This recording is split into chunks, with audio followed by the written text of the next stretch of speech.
Hello mga kamister, welcome back po muli sa aking YouTube channel, sa YouTube po ni Mr. K. So, nandito po ako upang magbigay po ng race analysis at karera tips para sa araw ng linggo, July 18, sa pista po ng Metro Turf sa Malbar, Batangas. So, bago ko po umpisahan yung aking karera tips, gusto ko munang mag-congrats sa mga nakasabay sa tips natin nung Miyerkules. So, naka-perfect tips po tayo. Congrats po sa mga sumabay, sa mga nakataya sa ating mga tips. So, speaking of winner take all, meron tayong carry over ngayong linggo, 1.9 million. So, malaki-laking pa-premyo na nakaabang sa ating mga kamister. So, meron tayong 16 races para sa araw ng linggo. So marami-rami itong mga races natin. Kaya paghandaan natin to dahil medyo mahirap yung lineup, makapal. Kaya pagbutihin po natin mga kamister. So umpisa na po natin ang ating karera tips. Okay, sa race number 1, ang first pick ko yung numero 6 na si Kusing, na rerenda naman ni Pabs Caballejo. Tingin ko siya yung horse to beat dito, tsaka magaan yung peso ni Pabs Caballejo, kayang-kaya niyang ibandera agad itong si Kusing. Ang second pick ko yung numero 7 na si Sweet Luck, na rerenda naman ni Jackie Sadam Pilapil. Si Sweet Luck galing sa panalo to, baka nag-uumento yung kabayo, pwede siyang manalo uli para sa race number 1. At ang pang third pick ko yung numero 4 na si Tall, Dark and Handsome, na rerenda naman ni Jackie Jericho Serrano. Si Tall, Dark and Handsome matulin din na kabayo. Maganda yung post position niya, numero 4, at saka consistent yung mga performance na pinapakita ni Tall, Dark and Handsome. Okay, sa race number 2 naman po tayo. Ang first pick ko yung numero 5 na si Eye Opener, na rerenda naman ni CP Henson. Tingin ko siya yung horse to beat dito, tsaka dahil maganda yung preba niya, angat na angat sa mga kalaban. At ang second pick ko yung numero 4 na si Tons of Gold, na rerenda naman ni Jackie MM Gonzalez. Si Tons of Gold galing sa malakas na laban nakaraan, kaya second pick ko ito. At ang pang third pick ko yung numero 6 na si Majestic Star, na rerenda naman ni Jackie CM Pilapil. Maganda rin yung barrier ni Majestic Star, kaya wag po tayo mawawalan. Okay, sa race number 3 naman po tayo. Ang first pick ko yung numero 8 na si Dream Team, na rerendahan naman ni Jackie RM Garcia. Maganda yung post position ni Dream Team nasa labas, dahil isa siyang deremating kabayo, kaya pabor sa kanya. Ang second pick ko naman yung numero 12 na si Put a Tiger in Your Tank, na rerendahan naman ni Jackie Jericho Serrano. Yung last assignment ni Put a Tiger in Your Tank muntik pang manalo. Dumating siyang segundo. Ngayon balik Malbar siya. Tingin ko mananalo ulit si Put a Tiger in Your Tank. Ang pang third pick ko naman yung numero 9 na si Jersey Savings, na rerendahan naman ni Jackie C. Espare. Si Jersey Savings matulin na kabayo de bandera, baka mapabayaan to sa unahan. Mahirapan na silang habulin nitong si Jersey Savings. Okay, sa race number 4 naman po tayo. Ang first pick ko yung numero 4 na si Johnny Bunny, na rerendahan ng kanyang regular rider na si Ace Aguila. So gamay na gamay to ni Ace Aguila, tsaka laging laban ito si Johnny Bunny. At ang second pick ko yung numero 9 na si Claudia's Pride, na rerendahan naman ni Jackie Deo Fernandez. Maganda yung post position ni Claudia's Pride dahil nasa labas, isang deremating kabayo, kaya pabor sa kanya yung senaryo. At ang pang third pick ko, pang long shot ko yung numero 1 na si Stay Ready, na rerendahan naman ni Jackie SD Carmona. Itong si Stay Ready balik Malbar na siya. Tingin ko dito yung home court niya, dahil yung mga panalo niya dati sa Malbar yun nangyayari, kaya pag tayo mawawalan yan, Stay Ready. Okay, sa race number 5 naman po tayo. Ang first pick ko yung numero 2 na si MacArthur Park. Narerenda naman ni Jockey Mark Alvarez.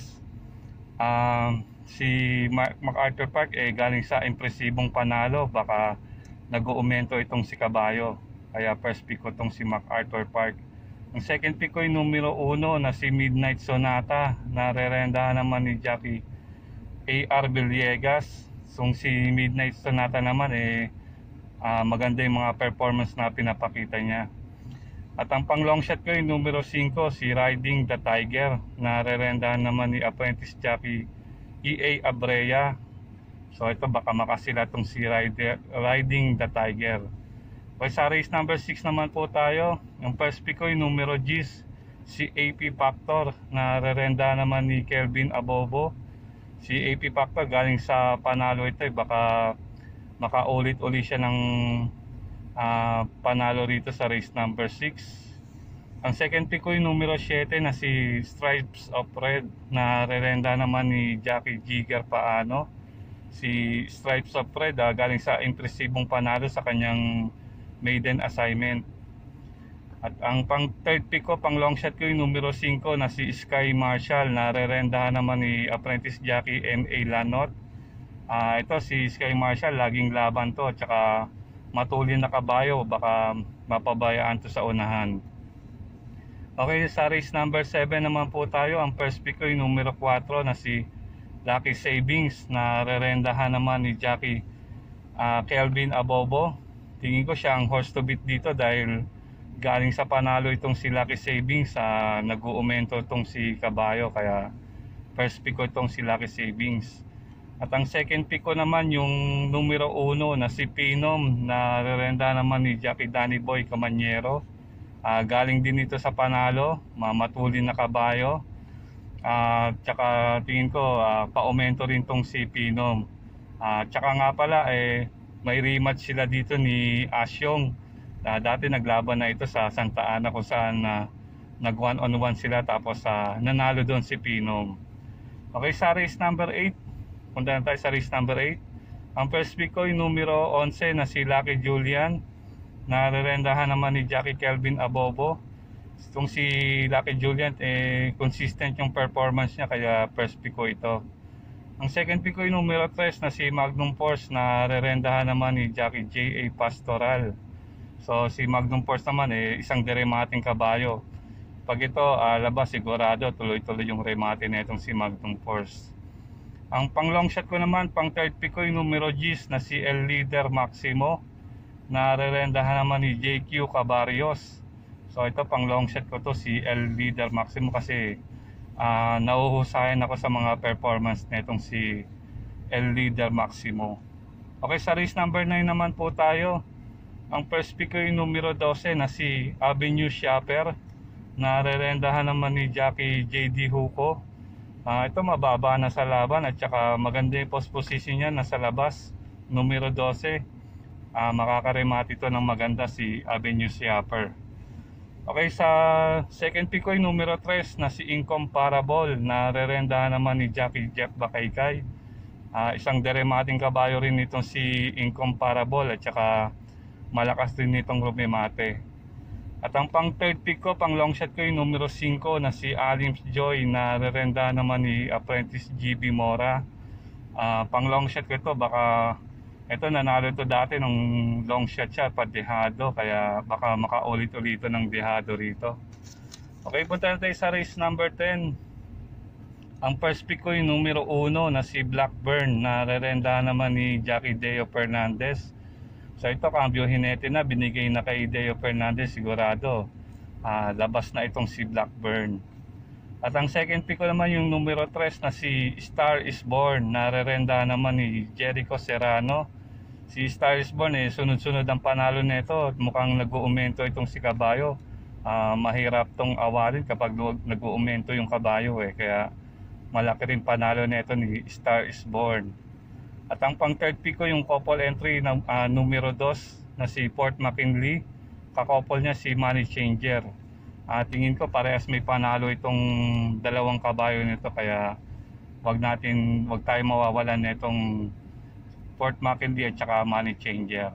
Okay, sa race number 11 naman po tayo. Ang first pick ko yung numero 5, couple entry numero 5. Extremely top. Kakouple niya si Peter's Pride. Tingin ko sila yung horse to beat dito sa race number 11. At ang second pick ko yung numero 1 na si Fruity Pebbles na rerendahan naman ni apprentice sa GB Mora. Ito, consistent yung performance nito palagi, laging nasa timbangan. At ang pang long shot ko yung numero 9 na si Believe Me na rerendahan naman ni Pabs Cabalejo. Si Believe Me, isang debanderang kabayo, baka mapabayaan to sa unahan eh. Tapos ang laban para kay Believe Me. Okay, punta tayo sa race number 12.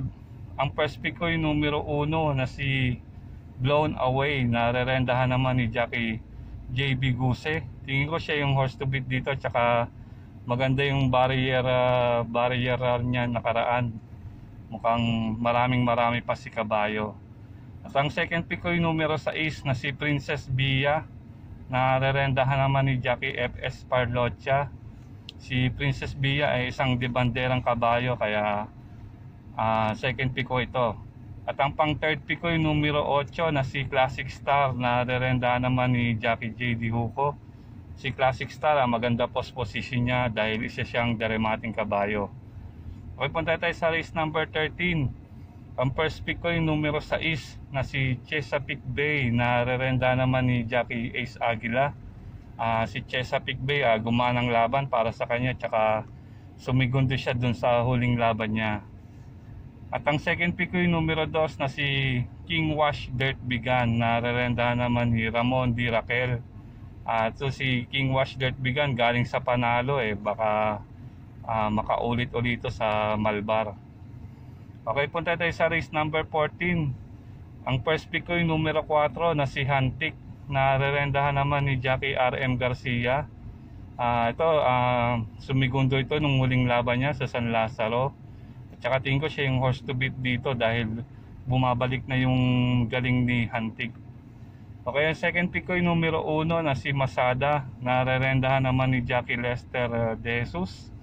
Ito, bumaba na ito ng grupo. Maganda na yung mababa na sa laban, kaya second pick ko tong si Masada. Okay, punta tayo sa race number 15. Ang first pick ko yung couple entry numero G's, si Great Joling. Kakouple niya si Gianchi. Parehas to may panalo. Tingin ko parehas mahusay itong numero G's na to. At ang second pick ko naman yung numero 2 na si Antique Collector na rerendahan naman ni apprentice Nelson Esteban. Tingin ko naiinip na itong graduate sa maiden, kaya kumbaga malaki yung chance niya manalo para sa maiden assignment niyang ito. At ang pang third pick ko yung numero 4, couple entry numero 4 na si Charm and Luck. Couple niya si Touch Me Not. So tingin ko may panalo rin itong couple entry na to na numero 4. Okay, punta tayo sa last and final race mga kamister. Sa wakas nandito tayo sa last race. Okay, ang first pick yung numero G's na si Blazing Bullet na rerendahan naman ni Jackie JM Storke. So ito nakaraan nagpagpag lang to ng kalawang eh. Sumigundo ito sa huling laban niya. Tingin ko siya yung horse to beat dito sa race number 16. At ang pang second pick ko naman yung numero 4 na si Top Attraction na rerendahan naman ni Jackie CP Henson. Ito maganda yung post position ni Top Attraction dahil matulin na kabayo ito. Baka makakuha ng momentum to sa unahan eh. Mahirap na silang habulin itong si Top Attraction.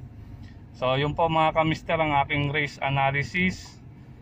Sana po matsambahan po uli natin mga winner take all, lalo na may carry over ngayong linggo.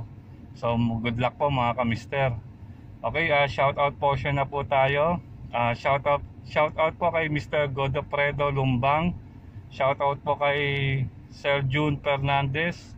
Shout out po kay Sir Raul Rivera. Shout out po kay Sunny Nicandro. At shout out din po sa aking pamangkin na si Sean Kurt. At always shout out sa Carreras sa Pinas. So yun po mga kamister. So magbabalik po ako sa araw po ng Miyerkules.